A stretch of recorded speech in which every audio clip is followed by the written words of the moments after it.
Hello students, I hope कि आप सब बढ़िया से होंगे और मैं भी ठीक हूँ। तो चलिए फिर स्टार्ट करते हैं आज का वीडियो।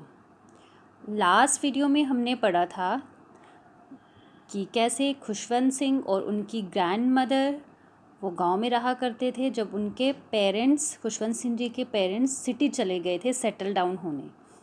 और गाँव में ग्रैंड मदर जो है वो उन्हें सुबह डेली जगाती थी and she use to get him ready for the school.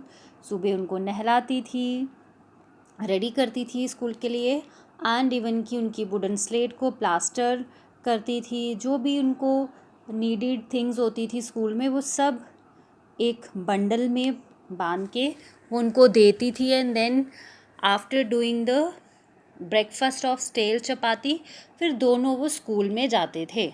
तो यहाँ से अब आगे हम पढ़ेंगे। My grandmother always went to school with me because the school was attached to the temple. The priest taught us the alphabet and the morning prayer, while the children sat in rows of either side of the veranda singing the alphabet or the prayer in a chorus.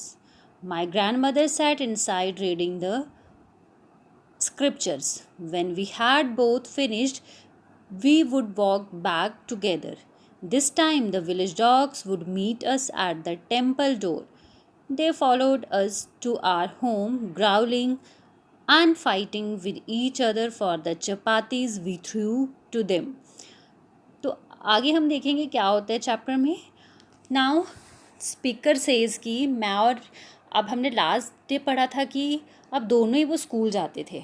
Y they both went to school. अब author जो हैं being a child वो तो school जाते ही होंगे। अब दादी क्यों जाती थी उनके साथ? तो दादी भी उनके साथ वो दोनों ही स्कूल जाते थे क्योंकि उनका स्कूल जो था वो एक टेम्पल के साथ अटैच था, उन टेम्पल के साथ में ही था। अब वहाँ पे जो है वो प्रीस्ट बच्चों को जो क्या करते थे, बरांडा के दोनों साइड बच्चे बैठे होते थे और उनको वो अल्फ़ाबेट्स एंड मॉर्निंग प्रेयर्स वगैरह पढ़ाते थे। एंड बच्चे क्या करते थे, जब टीचर उनको पढ़ा देता था फिर वो सभी एक साथ प्रेयर्स जो थे वो कोरस में गाते थे, उनको रिसाइट करते थे, रिपीट करते थे। एंड मीनवाइल जो ग्रैंड मदर थी वो टेम्पल के अंदर बैठकर स्क्रिप्चर्स, कुछ धार्मिक किताबें पढ़ती थी, लाइक ग्रंथ एंड ऑल, ये सब करती थी। देन दोनों ही अपनी ऑथर की पढ़ाई फिनिश होती थी एंड जब ग्रैंड मदर अपनी स्क्रिप्चर्स पढ़ लेती थी फिर दोनों ही वो वापस आया करते थे एक साथ घर पे। एंड तब तक बोला कि जब उनका रिटर्न टाइमिंग होता था तब तक जो गांव के डॉग्स थे वो टेम्पल के डोर तक आ गए होते थे। एंड कहते कि वो डॉग्स उनको क्या करते थे, उस टेम्पल के डोर से उनको घर आते हुए उनको फॉलो करते थे, ग्राउल करते थे डॉग्स एंड ग्राउल करते थे एंड फाइट करते थे एक दूसरे के साथ जब वो उनको चपातीस थ्रो करते थे। Next, when my parents were comfortably settled in the city, they sent for us. That was a turning point in are friendship.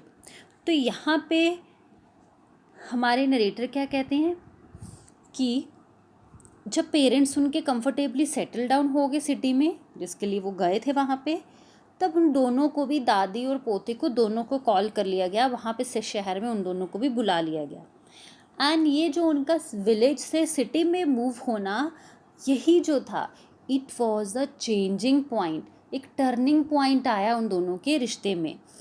Further he says कि ऑल दो कि जबकि we share the same room, my grandmother no longer came to school with me, I used to go to an English school in a motor bus, there were no dogs in the streets and she took to feeding sparrows in the courtyard of our city house. अब जब author city में जाकर English medium school में जाने लग पड़ा तो अब ग्रैंड मदर उसके साथ स्कूल नहीं जा पाती थी। क्यों? क्योंकि अब तो ऑथर जो है वो मोटर बस में जाता है, उन्होंने ट्रांसपोर्ट लगा लिया है। तो नरेटर जो है अब वो स्कूल जाने लग पड़ा है शहर के मोटर बस में, और दादी जी जो हैं वो घर पे ही रह जाती थी। एंड बोले कि अब तो वहाँ पे शहर में वो जो जिस तरह से वो डॉग्स को फीड किया करती थी वो भी नहीं थे, तो दैट्स वाई अब ग्रैंड मदर क्या करती थी, सिटी में वहाँ के घर के कोर्टयार्ड में, आंगन में बैठ के उसने क्या कर लिया, स्विच कर लिया, मीन्स डॉग्स ही बजाय अब वो क्या करने लग पड़ी, स्पैरोज़ को वहाँ पे फीड करती थी, उनको दाना डालती थी खाने के लिए। नेक्स्ट इज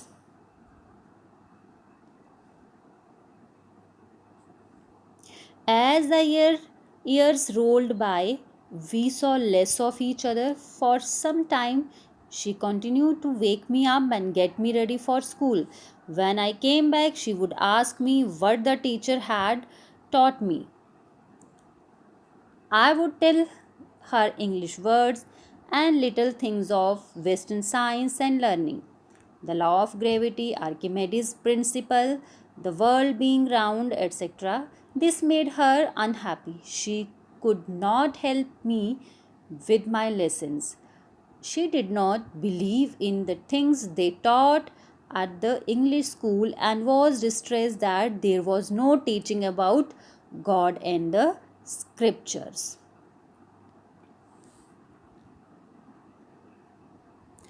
ओके, सो यहाँ पे क्या बोला है कि जब वो शहर में आ गए और वो इंग्लिश मीडियम स्कूल जाने लग पड़ा, तो बोला है कि जैसे जैसे टाइम पास होता गया तो बोले कि वो एक दूसरे से उनका जो कांटेक्ट था वो कम होता गया। And in the very beginning जब वो सिटी आए थे तो स्टार्टिंग फेज़ में क्या था कि स्टिल दादी क्या करती थी, खुशवंत सिंह जी को सुबह जगाती थी और उनको रेडी करती थी स्कूल के लिए, और जब वो स्कूल से अपनी स्टडीज़ करके आते थे तो दादी उनको पूछा करती थी कि यस बेटा बताओ स्कूल में तुम्हारे टीचर ने तुम्हें क्या पढ़ाया, तो ये सारी चीज़ें उनसे पूछा करती थी। एंड इवन कि खुशवंत सिंह उनको बताते भी थे कि हाँ मेरे टीचर ने मुझे आज इंग्लिश वर्ड्स पढ़ाए हैं, वो साइंस वेस्टर्न साइंस की चीज़ें बताते थे, समटाइम जैसे बताते थे कि लॉज ऑफ ग्रेविटी पढ़ा दिए, कोई मैथमेटिक्स के principles and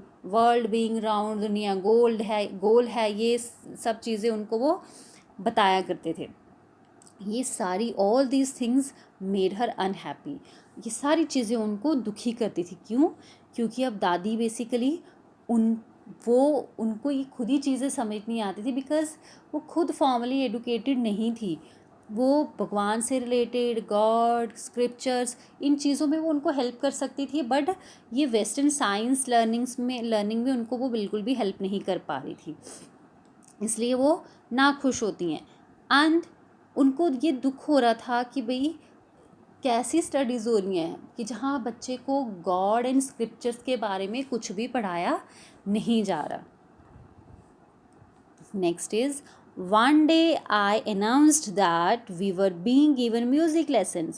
She was very disturbed. To her, music had lewd associations. It was the monopoly of harlots and beggars and not meant for gentle folk. She said nothing, but her silence meant disapproval. She rarely talked to me after that. Okay, so further narrator कहते हैं कि एक दिन तो क्या हो गया कि जब मैं स्कूल से वापस आया तो एज़ यूजुअल दादी ने पूछा होगा क्या पढ़ाया है, तो कह रहे मैंने उनको बता दिया कि मुझे आज भी स्कूल में म्यूज़िक लेसन पढ़ाए हैं। अब कहते कि दादी जो है बहुत ज़्यादा परेशान हो जाती हैं। क्यों? क्योंकि उनके लिए म्यूज़िक वगैरह जो था, उनको लगता था ये म्यूज़िक जो है वो अच्छे लोगों के लिए नहीं है, अच्छे लोग ये गाना बजाना नहीं करते हैं, ये किनका काम है, ये मोनोपली है हार्लॉट्स की। हार्लॉट्स मीन्स जो प्रोस्टिट्यूट्स होती हैं या फिर जो बेगर्स हैं, जो भीख मांगते हैं, ये इनका काम है, एक नोबल बर्थ के लोगों का काम नहीं है। बट कहते कि उन्होंने दादी ने क्या किया, कहते कि उन्होंने कुछ नहीं कहा इस बात पे, बट साइलेंट रही वो, और उनकी साइलेंस ही बता रही थी कि वो इन सब चीज़ों से ना खुश हैं। एंड देन आफ्टरवर्ड्स उन्होंने और भी ज़्यादा बात करना कम कर दिया नरेटर के साथ। आई होप स्टूडेंट्स यहाँ तक आपको चैप्टर क्लियर क्लियर होगा। सो नेक्स्ट चैप्टर हम कवर करेंगे, next part of the chapter in the next video.